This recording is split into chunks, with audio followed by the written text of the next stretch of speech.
A warm welcome for every students. This is Malathi, belong to Economics Department from Sri Balaji Vidyalaya Higher Secondary School, Thurayur. Dear students, 10 days எல்லாரும் என்ன ஃப்ரீயாக ஜாலியாக இருந்தீங்களா? சரி, நாம் இனி சப்ஜெக்ட் பார்க்க போகிறோம். சரியா? இனிமேல் நம்ம சப்ஜெக்ட் பார்க்கலாம். இப்போ லாஸ்ட் பார்த்தீங்க அப்படின்னு சொன்னால் இதுவரையிலும் பார்த்தீங்க அப்படின்னு சொன்னால் நமக்கு 5 யூனிட் ஓடி இருக்குது. இப்போ அடுத்தது பார்த்தீங்க அப்படின்னு சொன்னால் நம்ம இன்றைக்கி என்ன பார்க்க போகிறோம் அப்படின்னு சொல்லி கேட்டிங்கன்னா பேங்கிங் வந்து பார்க்க போகிறோம். 11th பார்த்தீங்க அப்படின்னு சொன்னால் பேங்கிங்கை பற்றி நல்ல தரவாக காமர்ஸில் நல்ல ஃப்ளூவன்சியாக படிச்சிருக்கிறீங்க. டிட்டோ பார்த்தீங்க அப்படின்னு சொன்னால் 11th பேங்கிங்கில் உங்களுக்கு என்ன சப்ஜெக்ட் கொடுத்துருந்தாங்களோ சேம் அப்படியே இதுலேயே அதான் கொடுத்துருக்காங்க. அதனால் இது வந்து உங்களுக்கு வந்து ஈஸியாக நீங்கள் வந்து படிப்பீங்க அப்படிங்கிற நம்பிக்கை இருக்குது உங்களுக்கு. அதில் என்ன வந்துச்சோ 11th பேங்கிங்கை பற்றி என்ன படிச்சிங்களோ சேம் டிட்டோ அவ்வளோதான் இதுலேயுமே. சரி, நம்ம இப்போ இன்ட்ரோ பார்க்கலாம். பார்த்தீங்க அப்படின்னு சொன்னால் இப்போ பேங்கிங்னா என்ன? லாஸ்ட் இயர் நீங்கள் உங்களுக்கு எல்லாத்துக்குமே தெரியும். பேங்க்கை பற்றி தெரியாத எந்த ஸ்டூடெண்ட்டும் நீங்கள் இருக்க மாட்டீங்க. சரிங்களா? இப்போ பேங்கிங்னா என்ன அப்படிங்கிறத இன்ட்ரடக்ஷன் கொடுக்குறோம். Finance is the lifeblood of all economics activities such as trade, commerce, agriculture and industrial. Banking sectors act as the backbone of modern economics world. The banking system significantly contribute for the development of any country due to the importance in the financial stability of a country. Banks are highly regulated in most countries. Okay? பாருங்க, பொருளாதார நடவடிக்கைகளான வியாபாரம், வாணிகம், விவசாயம் ஆகியவற்றிற்கு தேவைப்படும் நிதி உயிர் வாழ்கிறதுக்கு வந்து நமக்கு வந்து எப்படி வந்து பிளட்டு நம்ம உடம்புக்கு தேவையோ அது போல் பார்த்தீங்க அப்படின்னு சொன்னால் இந்த மாடர்ன் எக்கனாமிக்ஸ் வேர்ல்டில் இன்றைக்கி பேங்கிங் ஒர்க் பண்ணிகிட்டு இருக்கிறாங்க. ஓகே, நவீன வாணிபத்தில் பார்த்தீங்க அப்படின்னா அதை மாடர்ன் பிஸ்னஸில் இன்றைக்கி பேக் போனாக திகழ்கிறது முதுகெலும்பாக வந்து என்ன செயல்படுதுன்னு கேட்டிங்க அப்படின்னு சொன்னால் பேங்கிங் தான் வந்து செயல்பட்டுருக்கு. நாட்டோட மேம்பாட்டு இருக்குது, அதாவது டெவலப்மெண்ட். ஒரு கண்ட்ரி வந்து டெவலப் ஆகின்றதுக்கு ஹைலி ரிலேட்டட் இங்கே சொல்லியிருக்கேன் இல்லையா, செயல்பாட்டு இருக்குது. பார்த்தீங்கன்னா வங்கி அமைப்பை முக்கிய பங்கினை செய்து வருகிறது. நாடுகளின் நிதிநிலை தன்மையை கருத்தில் கொண்டு அதாவது பேங்க் என்ன பண்ணுது, உங்களுக்கு ஃபினான்சியல் ரீதியாக தான் நமக்கு ஹெல்ப் பண்ணுது. நிதிநிலைமை தன்மையை கருத்தில் கொண்டு வங்கியின் செயல்பாடுகள் நெறிப்படுத்தப்படுகின்றன. ஒவ்வொரு பேங்க், அதாவது developed country, developing country, below country, இந்த மாதிரிலாம் நம்ம பிரிச்சிருக்கிறோம் இல்லையா. அது மாதிரி அந்தந்த கண்ட்ரிக்கு தகுந்த மாதிரி எக்கனாமிக் ஆக்டிவிட்டீஸ், அவங்களோட எக்கனாமிக்ஸ் ஆக்டிவிட்டீஸ் என்னவோ அதை வச்சு அந்தந்த பேங்கிங் என்ன பண்ணிடுறாங்கன்னு கேட்டிங்க அப்படின்னு சொன்னால் அந்த பேங்கிங் ஆக்டை வந்து நெறிப்படுத்துகிறாங்க அப்படிங்கிறத சொல்கிறாங்க. நெக்ஸ்ட்டு பார்த்தீங்க அப்படின்னு சொன்னால் ஹிஸ்டாரிக்கல் டெவலப்மெண்ட். எப்படி இப்போ பேங்கிங் வந்து ஹிஸ்டாரிக்கல் டெவலப்மெண்ட், அதாவது வந்து பார்த்தீங்கன்னா மைய வங்கியோட தோன்றிய வரலாறு, history. The Riks banks of Sweden, which had sprung from a private bank established in 1656, is the oldest central bank in the world. It acquired the sole right of note use in 1897. But the fundamentals of the art of banking have been developed by the Bank of England 1864 as the first bank of users. Next, a large number of central banks were established between 1921 and 1954 in compliance with the resolution passed by the International Financial Conference held at Brussels in 1920. அதாவது பார்த்தீங்க அப்படின்னா 1656 நிறுவப்பட்ட ஒரு தனியார் வங்கியிலிருந்து தோன்றியதுதான் உலகின் முதல் மைய வங்கியான ஸ்வீடன் நாட்டு ரிக்ஸ் வங்கி அப்படிங்கிறாங்க. நல்லா நோட் பண்ணிக்கோங்க. இதை ஒன் வேர்டில் கூட இந்த கொஸ்டின் உங்களுக்கு கேட்கலாம். சரிங்களா? அதனால் அண்டர்லைன் பண்ணி வச்சுக்கோங்க. ஃபஸ்ட்டு தோன்றிய மைய வங்கி ஸ்வீடன் நாட்டோட ரிக்ஸ் வங்கி தான் அப்படின்னு சொல்லி சொல்கிறாங்க. இம்மைய வங்கி 1897 இம்மைய வங்கி 1897 ஆண்டு பணத்தை வெளியிடுவதற்கான முழு உரிமையை பெற்றது. சரிங்களா?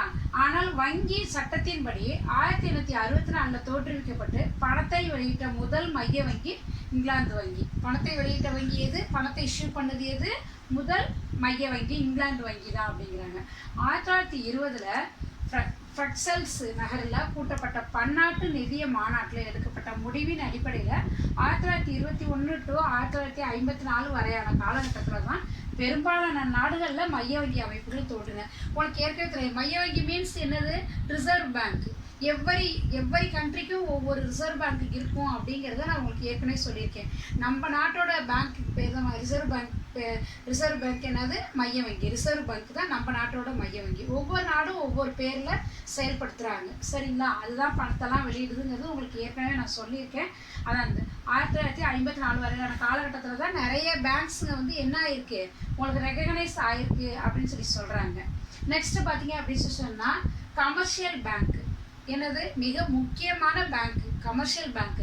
இன்னைக்கு இவ்வளோ பேங்க்ஸுங்க பார்த்தீங்க அப்படின்னு சொன்னால் ரன் ஆகிறதுக்கு முக்கிய காரணமாக இருக்கிறதே பார்த்தீங்க அப்படின்னு சொன்னால் பேங்க் என்னது? கமர்ஷியல் பேங்க்ஸ் தான். இதுதான் இன்னைக்கு இருக்கிற இந்த பிஸ்னஸ் வேர்ல்டில் எல்லாத்தையும் ரன் பண்ணுறதுக்கு ஹெல்ப்ஃபுல்லாக இருக்குது. சரி, இதை பற்றி பார்க்கலாம். இப்போ நம்ம பாருங்கள். Commercial banks refers to a bank or a division of a large bank which more specifically deals with deposits and loan services provided to corporation or large middle-sized business as opposed to individual members of the public small business. They do not provide long-term credit as liquidity as assets is to be maintained. வணிக இப்போ இது என்ன சொல்கிறாங்க உங்களுக்கு? வணிக வங்கிகள் மக்களிடமிருந்து வைப்புகளை பெற்று, அதாவது எல்லா பேங்க்ஸுமே என்ன செய்கிறாங்க உங்களுக்கு? டெபாசிட்டை அக்செப்ட். பேங்க்கு அப்படின்னு சொன்னாலே நம்ம வந்து லாஸ்ட் இயரில் பார்த்தீங்க அப்படின்னா பேங்க்குக்கு மீனிங் என்ன சொல்லுவீங்க நீங்கள்? அக்செப்டை ஏற்றுக்கிறாங்க, பப்ளிக்கு தேவையான நேரத்தில் கொடுக்குறாங்க. அவ்வளோதான் மெயின். பேங்கிங்னாலே மெயின் ஃபங்க்ஷன்ஸ் அதுதான் அப்படிங்கிறது நான் உங்களுக்கு ஏற்கனவே நான் சொல்லியிருக்கிறேன். வணிக வங்கிகள் மக்களிடமிருந்து என்ன பண்ணுறாங்க? டெபாசிட்ஸுங்களை ஏற்றுக்கிட்டு பேரளவு உற்பத்தி செய்வோருக்கு எல்லாத்தோட டெபாசிட்ஸுங்களையும் கலெக்ட் பண்ணி யாரெல்லாம் வந்து பிஸ்னஸில் ஈடுபட்டுருக்கிறாங்களோ அவங்களுக்கு பேரளவு உற்பத்தி செய்வோர் பெரிய மற்றும் நடுத்தர நிறுவனங்களுக்கு கடனை அளிக்கும் ஒரு நிதி அமைப்பு தான் அப்படிங்கிறாங்க. என்னது? ஃபினான்சியல் இன்ஸ்டிடியூஷன் தான் அப்படின்னு சொல்கிறாங்க. நீர்மைத்தன்மையை தக்க வைக்கும் பொருட்டு வணிக வங்கிகள் பெரும்பாலும் நீண்ட கால கடன்களை அளிப்பதில்லை. ஏன்ப்பா அளிக்கிறதுல? நல்லா கவனிச்சு பாரு இந்த வேர்ட்ஸை. நீர்மைத்தன்மை, லிக்விடிட்டிஸு, அதாவது ரொட்டேஷன் ஆகணும். சரிங்களா?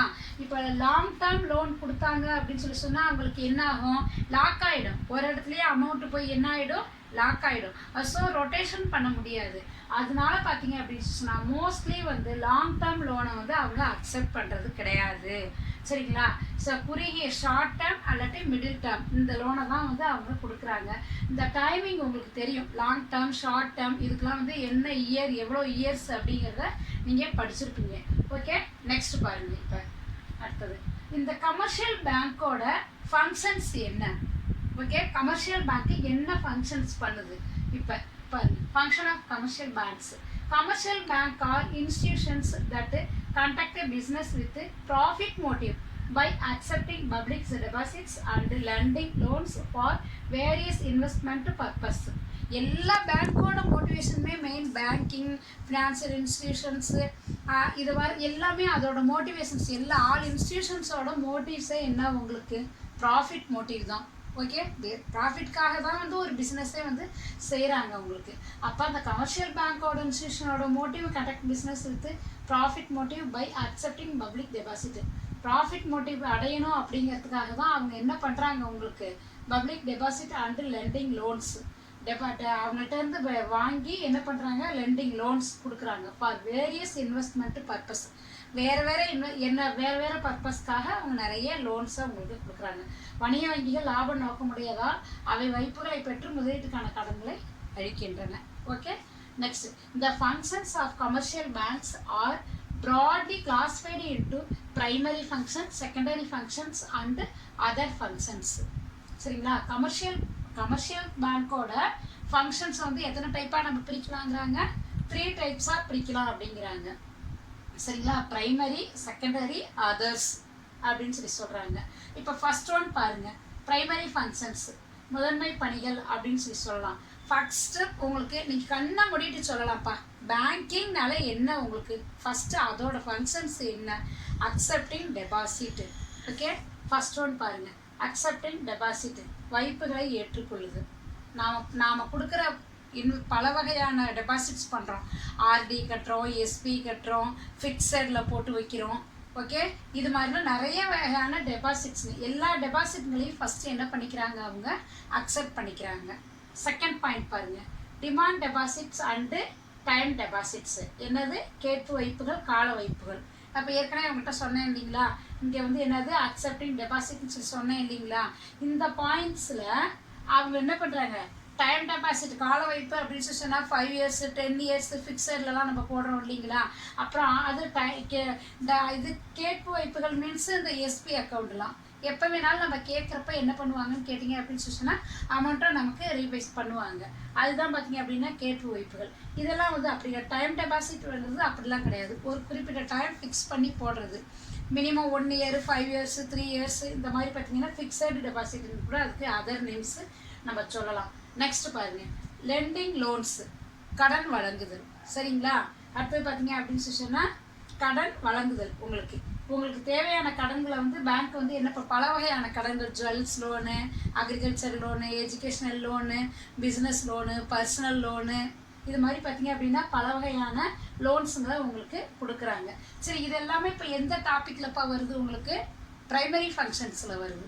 ஓகே, இப்போ நீங்கள் செகண்டரி ஃபங்க்ஷன்ஸ் பார்க்க போறீங்க. Okay, secondary functions agency. இதை வந்து 2 டைப்ஸாக பிரிக்கிறோம்ப்பா உங்களுக்கு. அதாவது வந்து என்னது, ஏஜென்சி ஃபங்க்ஷன்ஸு.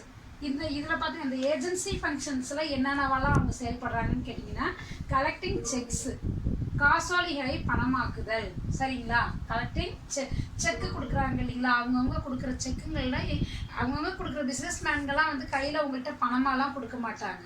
சரிங்களா. செக்ஸுங்களை தான் கொடுக்குறாங்க. அப்போ அதை எங்கே கொண்டு நீங்கள் வந்து பணமாக ஆக்குவீங்க, பேங்க் தான். அதை எது பண்ணுது, உங்களுக்கு பேங்க்ஸ் தான் வந்து செஞ்சு கொடுக்குறாங்க. ஓகே, நெக்ஸ்ட்டு கலெக்டிங் இன்கம், வருமானத்தை பெறுதல்.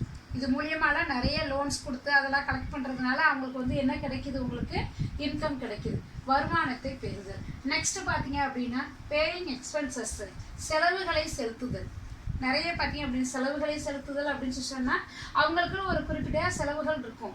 அதெல்லாம் வந்து யார் செலுத்துகிறாங்கன்னு கேட்டிங்க அப்படின்னு சொன்னால் பேங்கிங் தான் வந்து செலுத்துகிறாங்க. சரிங்களா. உங்களுக்கு அடுத்தது பாருங்கள், ஜென்ரல் யூட்டிலிட்டி ஃபங்க்ஷன்ஸு, பொது பயன்பாட்டு பணிகள் அப்படின்னு சொல்கிறாங்க. என்னது, ஜென்ரல் யூட்டிலிட்டிஸ் ஃபங்க்ஷன்ஸு. அடுத்தது பார்த்தீங்க அப்படின்னு சொன்னால் என்ன, லாக்கர் ஃபெசிலிட்டிஸு. பேங்கிங் இன்றைக்கி ரொம்ப முக்கியமாக, அதுவும் இந்த வேர்ல்டில் இப்போ இருக்கிற வேர்ல்டில் பார்த்தீங்க அப்படின்னு சொன்னால் பாதுகாப்பு பெட்டக வசதி, லாக்கர் ஃபெசிலிட்டிஸ் அப்படிங்கிறது வந்து பார்த்தீங்க அப்படின்னு சொன்னால் மிக மிக மிக ஒரு பாதுகாப்பான நமக்கு தேவையான ஒன்றா இருந்துகிட்ருக்குது. ஒவ்வொருத்தவங்க லைஃப்லேயும் பார்த்தீங்க அப்படின்னு சொன்னால் ரொம்ப ஹெல்ப்ஃபுல்லாக இருக்குது. இந்த பாதுகாப்பு பெட்டக வசதியில் பார்த்தீங்க அப்படின்னா என்னென்ன நம்ம வச்சுக்கிறோம், நமக்கு இது நிறைய ஸ்கீமில் ஒவ்வொரு பேங்க்கும் ஒவ்வொரு மாதிரி செயல்படுறாங்க. பார்த்தீங்க அப்படின்னு சொல்லி இப்போ எதுப்போ பார்க்குறோம், செகண்டரி ஃபங்க்ஷன்ஸில் பார்த்துட்ருக்குறோம். ஃபஸ்ட் ஒன்று பார்த்தோம், நம்ம ஏஜென்சி ஃபங்க்ஷன்ஸ் பார்த்தோம் இல்லைங்களா. நெக்ஸ்ட்டு பார்த்தீங்க அப்படின்னா ஜென்ரல் யூட்டிலிட்டி ஃபங்க்ஷன்ஸு, பொது பயன்பாட்டு பணிகள். அதில் பார்த்தீங்கன்னா ஃபஸ்ட் ஒன் நான் என்ன சொன்னேன் உங்களுக்கு, லாக்கர் ஃபெசிலிட்டிஸு. லாக்கர் ஃபெசிலிட்டிஸ் பார்த்தீங்கன்னா ஒவ்வொரு பேங்க்லேயும் இருந்து ரொம்ப இன்றியமையாததாக இருக்குது இன்றைக்கி. பப்ளிக் பார்த்தீங்க அப்படின்னு சொன்னால் இந்த லாக்கர் நமக்குன்னு சொல்லிட்டு அது உங்களுக்கே தெரியும், உங்கள் வீட்டிலலாம் கூட யூஸ் பண்ணியிருப்பீங்க நீங்கள். பேங்க்கில் நம்ம என்ன பண்ணுறோம், நமக்குன்னு சொல்லி பணத்தை கட்டி ஒரு பேங்கிங் பார்த்தீங்க அப்படின்னு சொன்னால் லாக்கரை வாங்கிக்கிறோம். அதுலேருந்து பார்த்தீங்க அப்படின்னா நமக்கு தேவையான பாண்டு, பத்திரங்கள், ஜுவல்ஸு, பணம் எல்லாமே கொண்டு அதில் நம்ம சேஃபாக வச்சுக்கிறோம். அது பேங்க் நமக்கு செஞ்சு தருது. யூஸிங் ட்ராவலர்ஸ் செக்ஸு, பயண காசோலைகளை வழங்குதல். பார்த்தீங்க அப்படின்னு சொன்னால் என்னது, பயண காசோலைகளை. எங்கேயும் பார்த்தீங்க அப்படின்னா வெளியிலலாம் போகிறோம் இல்லையா, நம்ம டூர்லாம் போகிறோம் இல்லையா, அங்கே போகிற இடத்துலலாம் பார்த்தீங்க அப்படின்னா நம்ம கேஷாகவே கொண்டுட்டு போயிட்டுருக்க முடியாது. ஸோ பெரிய பெரிய பிஸ்னஸ் மேன்கெலாம் எங்கேயா இருந்தாலுமே என்ன பண்ணுவாங்கன்னு கேட்டிங்க அப்படின்னு சொன்னால் செக்ஸு கொடுப்பாங்க, செக்காக தான் கொடுப்பாங்க. அப்போ அந்த செக்ஸை எல்லாமே வந்து என்னது, பேங்க் தான் நமக்கு கலெக்ட் பண்ணி கொடுக்குறாங்க. நெக்ஸ்ட் லாஸ்ட் ஒன் பார்த்தீங்க அப்படின்னா டீலிங் இன் ஃபாரின் எக்ஸ்சேஞ்சு, அந்நிய செலாவணியை கையாளுதல். சரிங்களா. ஃபாரின் அமௌண்ட்லாம் இருக்குது இல்லைங்களா, அதெல்லாம் பார்த்தீங்க அப்படின்னு சொன்னால் எது மூலயமா நமக்கு வந்து டிரான்சாக்ஷன் ஆகுது பார்த்தீங்க அப்படின்னு சொன்னால் பேங்கிங் மூலியமாக தான் இதெல்லாம் நடக்குது. ஓகே, இப்போ அடுத்த பாயிண்ட்ஸ் பாருங்கள். லெட்டர் ஆஃப் கிரெடிட்டு, கடன் உறுதியளிப்பு கடிதம். உங்களுக்கு என்ன கொடுக்குறாங்க, கடன் உறுதியளிப்பு கடிதம் கொடுக்குறாங்க. நமக்கு லோன் கொடுக்குறாங்க இல்லைங்களா, அப்போ வந்து ஒரு பாண்டு வந்து லோன் கொடுத்துட்டு அப்படியே சும்மா அனுப்பிச்சிடுவாங்களா, அதுக்கு ஒரு அக்ரிமெண்ட் போட்டுக்குவாங்க இல்லைங்களா, அதுக்கு பேர் தான் வந்து கடன் உறுதியளிப்பு கடிதம், லெட்டர் ஆஃப் கிரெடிட். ஸோ அதில் வந்து கொடுக்குறவங்க பேர், வாங்குறவங்க பேர், அமௌண்ட்டு, டேட்டு, எவ்வளோ இன்ட்ரெஸ்ட்டு, யாருக்கு யார் கொடுக்குறா, என்ன டேட்டில் கொடுக்குறா, அதோட மெச்சூரிட்டி டேட்டு என்ன, ஸோ இது மாதிரிலாம் பார்த்தீங்க அப்படின்னு அதில் இருக்கும். Next underwriting of securities, பத்திரங்களுக்கு எழுத்துறுதி வழங்குதல். இப்போ இதில் சொன்னதே தான்ப்பா, கடன் உறுதியளிப்பு கடிதம் மாதிரி தான் இதுவுமே. பத்திரங்கள் இது வந்து என்னது, லெட்டர்ஸு, இது வந்து பார்த்தீங்க அப்படின்னா பாண்ட்ஸு, அவ்வளோதான். செக்யூரிட்டி பாண்ட்ஸ் அவ்வளோதான் டிஃப்ரென்ஸு. ஸோ அப்போ இதில் இருக்கிற மாதிரியே தான் இதுலேயும் பார்த்தீங்க அப்படின்னா அதாவது ரைட்டிங் மூலயமா கொடுக்கறது, ஓரலாக இல்லாமல் ரைட்டிங் மூலயமா அவங்களுக்கு கொடுக்கறது, அதுதான் இதில் கொடுக்கறது. நெக்ஸ்ட்டு பார்த்தீங்க அப்படின்னு சொன்னால் எலக்ட்ரானிக் பேங்கிங். இது எல்லாருக்குமே இன்னைக்கு ரொம்ப ரொம்ப ரொம்ப ரொம்ப முக்கியத்துவம் ப்ரிஃபரன்ஸாக இருக்கிறது எதுன்னு சொல்லி கேட்டிங்கன்னா எலக்ட்ரானிக் பேங்கிங். ஸோ மறந்துடாதீங்க, இதையும் இம்பார்ட்டன்ஸ் போட்டு வச்சுக்கோங்க. 2 மார்க்ஸில் கேட்பாங்க உங்களுக்கு. எலக்ட்ரானிக்கல் பேங்கிங் மின்னணு வங்கி அப்படிங்கிறத உங்களுக்கு கண்டிப்பாக பார்த்தீங்க அப்படின்னு சொன்னால் கேட்பாங்க. இம்பார்ட்டன்ஸ் உங்களுக்கு நல்லா கவனிச்சுக்கோ, சரியா? மின்னணு வங்கி என்றால் என்ன, 2 மார்க்ஸில் ஷூராக கேட்பாங்க. ஏன்னா இந்த நவீன உலகத்தில் இன்றைக்கி நம்ம எல்லாருமே வந்து எது மூலியமாக எல்லாம் டிரான்சாக்ஷன்லாம் நடந்துட்டுருக்கு உங்களுக்கு. மொபைல் மூலியமாகவோ எல்லாம் தட்டி விட்டால் பார்த்தீங்க அப்படின்னா டிரான்சாக்ஷன் நடந்துட்டுருக்கு. அதனால் இதை வந்து உங்களுக்கு ரொம்ப இம்பார்ட்டன்ஸாக 2 மார்க்கில் கேட்பாங்க. சரி, இப்போ அதர் ஃபங்க்ஷன்ஸ் பாருங்கப்பா. இதெல்லாம் பார்த்தி ஃபஸ்ட்டு ப்ரைமரி பார்த்தீங்க, செகண்டரி பார்த்தீங்க. இப்போ அதர் ஃபங்க்ஷன் என்னன்னு பாருங்கள், மணி சப்ளை. சரியா? எல்லா பேங்க்குங்களுக்கும் பணம், அதாவது வந்து இந்த பேங்க்கு வந்து என்ன பண்ணுது உங்களுக்கு, கமர்ஷியல் பேங்க் வந்து என்ன பண்ணுது உங்களுக்கு, பணம் அளிக்குது. சரியா? மணி சப்ளை பண்ணுது. நெக்ஸ்ட்டு பார்த்தீங்கன்னா கிரெடிட் கிரியேஷன்ஸு, கடன் உருவாக்கம். அவங்களே கடன் உருவாக்குறாங்கப்பா. பெரிய பெரிய பேங்க்லலாம் பார்த்தீங்க அப்படின்னு சொன்னால் வாலண்டரிஸாக கேட்குறாங்க. சரிங்களா? கடனை வந்து உருவாக்குறாங்க. உங்களுக்கு லோன் வேணுமா, ஹவுசிங் லோன் வேணுமா, ஃபினான்ஷியல் லோன் வேணுமா, பர்சனல் லோன் வேணுமா அப்படின்ட்டுலாம் பார்த்தீங்கன்னா ஒவ்வொரு பேங்க்காரங்களும் பார்த்தீங்க அப்படின்னு சொன்னால் அது உனக்கும் எனக்கும் கேட்குறது கிடையாது. ஒரு ஹை போஸ்ட்டில் ஒரு ஸ்டாண்டர்ட் இன்கமில் இருக்கிறவங்களுக்கு பார்த்தீங்க அப்படின்னு சொன்னால் அவங்க கேட்குறாங்க, கடனை வந்து உருவாக்குறாங்க. ஏன் மிஸ் அந்த மாதிரி கேட்குறாங்க அப்படின்னு சொல்லி கேட்டிங்க அப்படின்னா, பேங்கிங் என்ன மோட்டிவில் இயங்குதுன்னு சொல்லி சொன்னேன் நான், ப்ராஃபிட் மோட்டிவில் இயங்குது. அவங்க வந்து என்ன பண்ணணும், நமக்கு சேவை செஞ்சால் தான், அவங்க ரன் பண்ணால் தான் பேங்க். இப்போ நீங்கள் வந்தால் தான் ஸ்கூலுக்கு எங்களுக்கு வேலை. ஸோ அது போல் பார்த்தீங்க அப்படின்னா பேங்க்குக்காரவங்க என்ன பண்ணணும், மணியை வந்து ரொட்டேஷன் பண்ணால் தான் அவங்களுக்கு வேலை. அதனால அவங்க என்ன பண்ணுவாங்கன்னு சொல்லி கேட்டிங்கன்னா கடனை உருவாக்கணும். சரியா? மக்களை வந்து கடனை உருவாக்கி அவங்களுக்கு கடனை கொடுக்குறாங்க. லாஸ்ட்டு பார்த்தீங்க அப்படின்னா கலெக்ஷன்ஸ் ஆஃப் ஸ்டாட்டிஸ்டிக்ஸு, புள்ளி விவரங்களை திரட்டுதல். சரியா?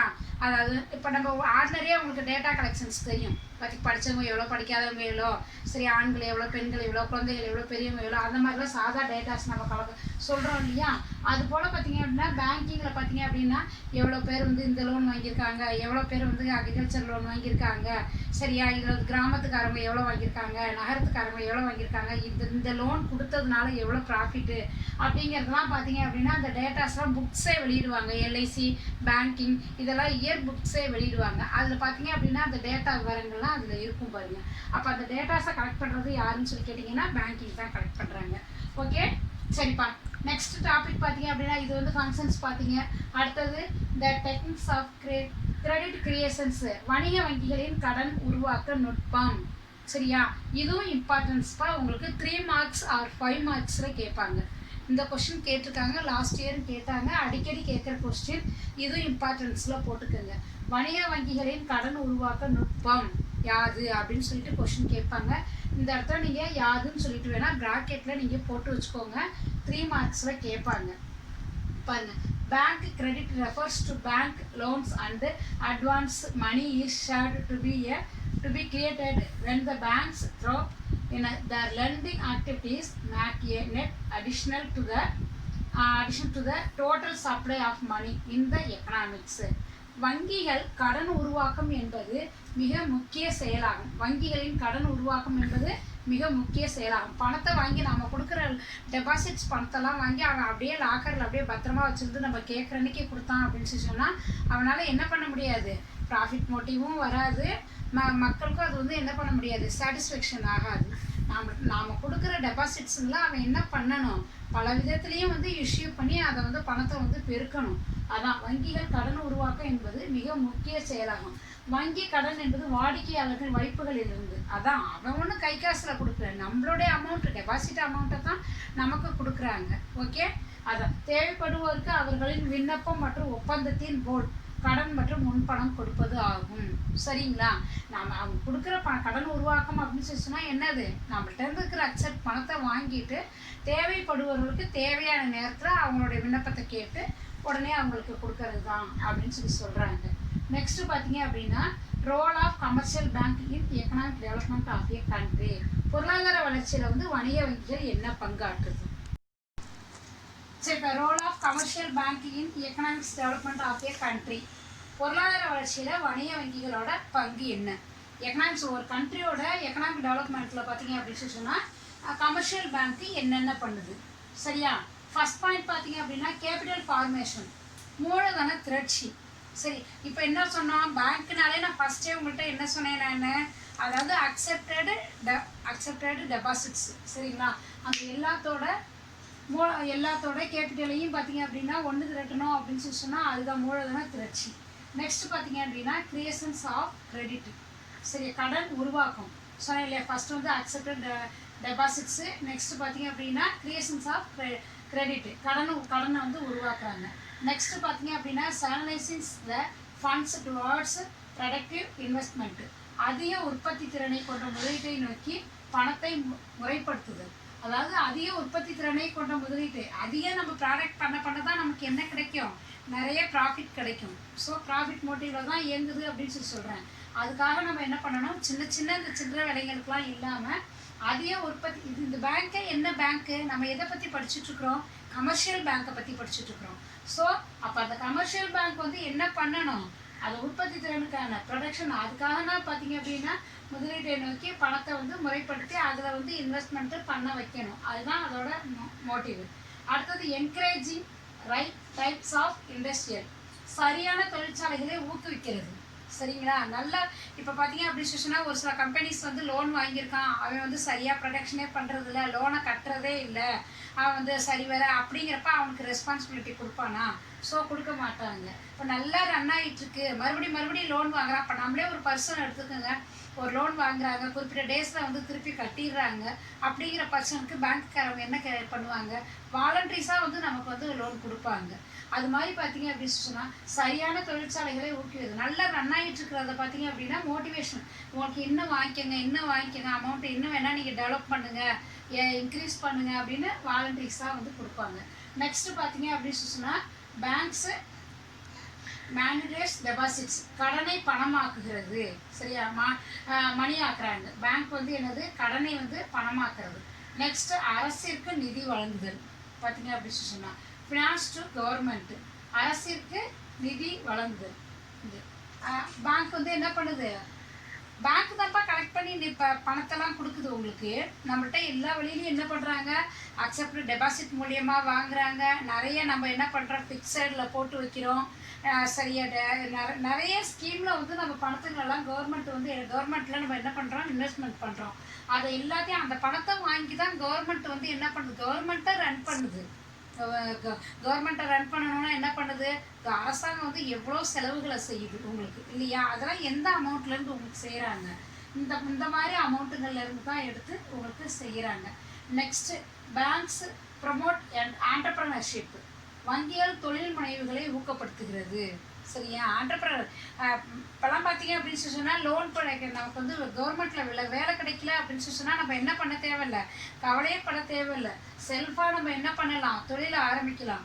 அவனே என்ன பண்ணுறான்னு சொல்லி கேட்டிங்க அப்படின்னு சொன்னால் மார்க்கெட்டில் நல்லா ரன் ஆகிட்டு இருக்கிற தொழிலுக்கு நீ என்ன தொழிலை நீ சூஸ் பண்ணுறியோ அதுக்கு வந்து ஃப்ரீயாகவே அவன் ட்ரைனிங்கும் கொடுக்குறான். ட்ரைனிங்கும் கொடுத்து லோன் கொடுத்து அந்த தொழிலை வந்து உன்னை செய்ய வைக்க சொல்லி மார்க்கெட்டிங்க்கு தேவையான ப்ராசஸிங்கையும் அவன் என்ன பண்ணுறான், அவனே செஞ்சு கொடுக்குறான் அவங்களுக்கு கவர்மெண்ட்டில். இது எதுக்காக இந்த ஸ்கீம் கொண்டு வந்திருக்கிறாங்கன்னு கேட்டிங்க அப்படின்னு சொன்னால் அன்எம்ப்ளாய்மெண்ட் ப்ராப்ளத்தை வந்து சால்வ் பண்ணணும் அப்படிங்கிறதுக்காக இந்த ஸ்கீம் வந்து கொண்டுட்டு வந்துட்டு நல்லா நடத்திட்டு இருக்கிறாங்க. சரியா? நல்ல ட்ரைனிங்கும் அவனே கொடுக்குறான். பார்த்தீங்க அப்படின்னா சூஸ் பண்ணி கொடுக்குறான், தொழிலை சூஸ் பண்ணி கொடுக்குறான், ட்ரைனிங்கும் உங்களுக்கு கொடுக்குறான், அதுக்கு தேவையான தொழிலை ஸ்டார்ட் பண்ணியும் அவன் கொடுக்குறான். சரி, என்னது பேங்க் ப்ரமோட் ஆண்டர்ப்ரனர்ஷிப். ஓகேப்பா. இதெல்லாம் பார்த்தீங்க அப்படின்னா இதெல்லாம் வந்து பங்காற்றுது கமர்ஷியல் பேங்க்கு. நெக்ஸ்ட்டு பார்த்தீங்க அப்படின்னா நான் பேங்கிங் ஃபினான்ஷியல் இன்ஸ்டிடியூஷன்ஸு. நான் பேங்கிங் ஃபினான்ஷியல் வங்கி இல்லாத நிதி நிறுவனங்களை பற்றி பாருங்கள். நமக்கு வந்து இது வந்து பேங்கிங் மாதிரி தான்ப்பா தெரியும், சரியா? அதான் வங்கி இல்லாத நிதி நிறுவனங்கள். ஒரு சில இன்ஸ்டிடியூஷன்லாம் பார்த்தீங்க அப்படின்னா நாம் இன்னும் நினச்சிட்டு இருப்போம் இதெல்லாம் வந்து பேங்க் செக்டார்ஸ் தான் சொல்லிட்டு.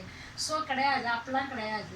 இப்போ இது என்னென்னா நான் பேங்கிங் செக்டார்ஸ் என்னென்னா அப்படிங்கிறத பாருங்கள். A non-banking financial institutions is a financial institutions that does not have a full banking license or is not supervised by the central bank. The NBFIs do not carry on pure banking business, but they will carry on other financial transactions. வங்கி இல்லாத நிதி நிறுவனம் என்பது ஒரு நிதி நிறுவனம் ஆகும். இது வந்து என்னது, பேங்க்கு கிடையாது, ஆனால் ஃபினான்சியல் இன்ஸ்டிடியூஷன்ஸு. ஓகே, நிறுவனம் என்பது ஒரு நிதி நிறுவனம் ஆகும். அது முழு வங்கிக்கான உரிமம் கொண்டதும் அல்ல, பேங்க்கோட லைசன்ஸும் கிடையாது. அது உரிமை வந்து பேங்க்குக்கு இருக்கிற உரிமை எல்லாமே இதுக்கு கிடைக்காது. மற்றும் மைய வங்கியால் கண்காணிக்கப்படுவதும் கிடையாது. பேங்க் எல்லாமே வந்து யாரோட கண்ட்ரோலில் இருக்குது சொல்லுங்கள் பார்க்கலாம்? ரிசர்வ் பேங்க்கோட கண்ட்ரோலில் தான் இருக்குது. அதுதான் வந்து நான் என்ன சொல்லியிருக்கேன், தலைமை வங்கி, மைய வங்கி, வங்கிகளுக்கெல்லாம் வங்கி, முதன்மை வங்கி, இந்த மாதிரி நிறைய பேரில் செயல்பட்டுருக்கு. லாஸ்ட் இயர் நீங்கள் படிச்சிருப்பீங்க. இருக்கிற எல்லா பேங்க்கையும் கண்ட்ரோல் பண்ணுறது யார்? ரிசர்வ் பேங்க் தான் வந்து கண்ட்ரோல் பண்ணுது. ஆனால் இந்த இன்ஸ்டிடியூஷனை வந்து எது கண்ட்ரோல் பண்ணாதுன்னு சொல்லி சொல்கிறாங்க, மைய வங்கியால் கண்காணிக்கப்படுவதும் இல்லை, சரிங்களா அப்படின்னு சொல்லி சொல்கிறாங்க. Other finance. அடுத்தது வங்கி இல்லாத நிதி நிறுவனம் முழுமையான சரியா வங்கி பணிகளை செய்யாமல் மற்ற நிதி பரிமாற்றங்களை மேற்கொள்கிறது. வங்கி இல்லாத நிதி நிறுவனங்கள் வந்து என்ன பண்ணுது உங்களுக்கு, வங்கி இல்லாத நிதி நிறுவனங்கள் வந்து முழுமையான வங்கி பணிகளை செய்யாமல் பேங்கிங் ஆக்டிவிட்டீஸை மட்டும் செய்யாமல் மற்ற நிதி பரிமாற்றங்களையும் மேற்கொள்கிறது, சரிங்களா? ஃபினான்சியல் அப்படின்னு சொன்னால் இன்றைக்கி ஃபினான்ஸு அப்படிங்கிறது ஒவ்வொரு நடவடிக்கைகளுக்கும் இன்றைக்கி ஃபினான்ஸ் தான் வந்து முக்கிய பங்காற்றுறது, உங்களுக்கு தெரியும், சரிங்களா? ஃபினான்ஸ் இல்லாமல் எந்த ஒரு செயல்பாடுமே நடக்கிறது கிடையாது. அப்போ வங்கி இல்லாத நிறுவனம் முழுமையான வங்கி பணிகளை மட்டும் செய்ய மற்ற நிதி பரிமாற்றங்களையும் நிறைய நிதி பரிமாற்றங்கள் டிரான்சாக்ஷன் அதுக்கு இருக்குன்னு சொல்லிட்டு நிறைய டிரான்சாக்ஷன்ஸ்களையும் அது செய்யுது. ஓகேப்பா, இப்போ நம்ம நெக்ஸ்ட் பார்க்குறோம். NPFI can be proudly classified into two categories இருக்குது. First one stock exchange and other one பார்த்தீங்க அப்படின்னா அதர் ஃபினான்சியல் இன்ஸ்டிடியூஷன்ஸு. ஒரு வங்கி இல்லாத நிதி நிறுவனம் 2 டைப்ஸாக இருக்குது அப்படிங்கிறாங்க. ஃபர்ஸ்ட் ஒன் பார்த்தீங்க அப்படின்னு சொன்னால் பங்குச்சந்தை மற்றும் இதர நிதி நிறுவனங்கள் அப்படின்னு சொல்லி சொல்கிறாங்க, சரியா? ஒரு வங்கி அப்படிங்கிறது நிதி நிறுவனம் இரு வகைப்படும். ஒன்று வந்து ஷேர் மார்க்கெட்டு, பார்த்தீங்க பங்குச்சந்தை மற்றும் ஷேர் மார்க்கெட்டை பற்றி உங்களுக்கு தனி ஒரு லெசன்லேயே நீங்கள் லாஸ்ட் இயரில் நீங்கள் படிச்சிருக்கிறீங்க வந்து. மற்றும் பார்த்தீங்க அப்படின்னா இதர நிறுவனங்கள் எல்லாம் நிறைய இருக்குது. அதுக்கு வந்து இன்னும் உதாரணம் உங்களுக்கு என்னென்ன சொல்லணும்னு சொல்லி பார்த்தீங்கன்னா ICICI, UTI, சரிங்களா? இது மாதிரிலாம் வந்து நிறைய நம்ம சொல்லலாம். அதுக்கு உதாரணங்கள் பார்த்தீங்க அப்படின்னு சொன்னால் நிறைய இன்னும் நம்ம சொல்லலாம். டியர் ஸ்டூடெண்ட்ஸ், இந்த லெசனில் பார்த்தீங்க அப்படின்னு சொன்னால் இதுவரையிலும் நம்ம பார்த்து முடிச்சிருக்கிறோம். அது ஃபஸ்ட் என்னென்ன பார்த்துருக்குறோம், உங்களுக்கு பேங்கிங்னா என்ன, உங்களுக்கு பேங்கிங்கோட ஃபங்க்ஷன்ஸ் என்ன, கமர்ஷியல் பேங்க்னா என்ன, கமர்ஷியல் பேங்க்கோட ஃபங்க்ஷன்ஸ் என்ன, நம்மளோட எக்கனாமிக் டெவலப்மெண்ட்டில் வந்து கமர்ஷியல் பேங்க் என்னென்னலாம் செய்யுது, நான் பேங்கிங் செக்டர்ஸ்னால் என்ன அப்படிங்கிறத பற்றிலாம் நம்ம பார்த்தோம் இந்த லெசனில். இந்த லெசன் வந்து ஆல்ரெடி வந்து பெரிய லெசன் உங்களுக்கு. இதுலேயே இன்னும் 2 கிளாஸஸ் போகும். இந்த இப்போ நடத்தியிருக்கிறவர்களும் பார்த்தீங்க அப்படின்னு சொன்னால் ஈவினிங் வந்து டெஸ்ட்டு நான் கொஷின் கொடுக்குறேன். உங்களுக்கு இதில் ரெஃபர் பண்ண முடிஞ்சிச்சு அப்படின்னு சொல்லி சொன்னால் நம்மளுடைய 12th புக்கில் நீங்கள் ரெஃபர் பண்ணிக்கிங்க. அப்படி இல்லை அப்படின்னா நீங்கள் 11th புக்கில் கூட இதை வந்து ரெஃபர் பண்ணலாம். ஸோ 11th புக்கில் இருக்கிறது இது வந்து டிட்டோ ஒன்றா தான் இருக்குது, அதில் கூட நீங்கள் ரெஃபர் பண்ணிக்கலாம். எல்லாத்துட்டையும் ஆல்ரெடி புக்ஸ் வாங்கியிருப்பீங்கன்னு நினைக்கிறேன். டெஸ்ட்டு எழுதுங்க கண்டிப்பாக. பார்த்தீங்க அப்படின்னா நல்லா படித்து நல்லா டெஸ்ட் எழுதுங்க. கூடிய சீக்கிரத்தில் வந்து ஸ்கூல் ஸ்டார்ட் ஆக போகுது. ரெஸ்பான்ஸ் பண்ணுங்கள், நல்லா டெஸ்ட் எழுதுங்க. ஓகே, தேங்க்யூப்பா, ஆல் தி பெஸ்ட்.